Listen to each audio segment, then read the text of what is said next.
لیکن جو برین کا اسٹرکچر ہے بیسیکلی وہ بچہ جب ماں کے پیٹ میں ہوتا ہے لائک 2.5 months 3 months سے اس کی ڈیولپمنٹ کا پیریڈ شروع ہو جاتا ہے اور آلموسٹ 3.5 اور میکس 4 years تک اس کا جو اسٹرکچر ہے برین کا وہ کمپلیٹ ہو جاتا ہے. اس اسٹرکچر سے ڈاکٹر صاحبہ کیا مراد ہے؟ Physical structure. اس کا مطلب یہ ہے کہ اس فزیکل اسٹرکچر کی جو فارمیشن ہو رہی ہے اس ٹائم پہ ہمیں بہت احتیاط کی ضرورت ہے.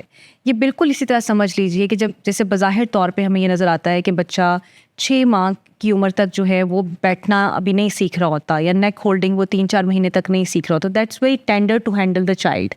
بہت ٹینڈر ہوتا ہے اس کے. ہم بڑا احتیاط کرتے ہیں کہ کہیں اس کی کوئی بازو نہ مڑ جائے, اس کی گردن نہ جھٹکا لگ جائے. تو اسی طرح سے آپ یہ سمجھ لیجیے کہ وہ جو اس کی برین اسٹرکچر کی گروتھ ہو رہی ہے وہ بھی بہت سینسیٹیو ہے. آپ نے اس کا بھی بہت خیال رکھنا ہے. اس میں بہت ساری چیزیں ہوتی ہیں. ایک تو فزیکل کے حوالے سے خیال رکھنا ہے, جیسے بچوں کو جو ہے آپ جمپس کراتے ہیں بہت اونچی اونچی سے ہوا میں اچھالتے ہیں, اس سے بچے کا جو برین ہے وہ شیکنگ سنڈروم اس کے اندر آ سکتا ہے جو کہ بہت ساری لیٹرل ڈس آرڈرز یا ڈسیبلٹیز کا بھی باعث بن سکتا ہے.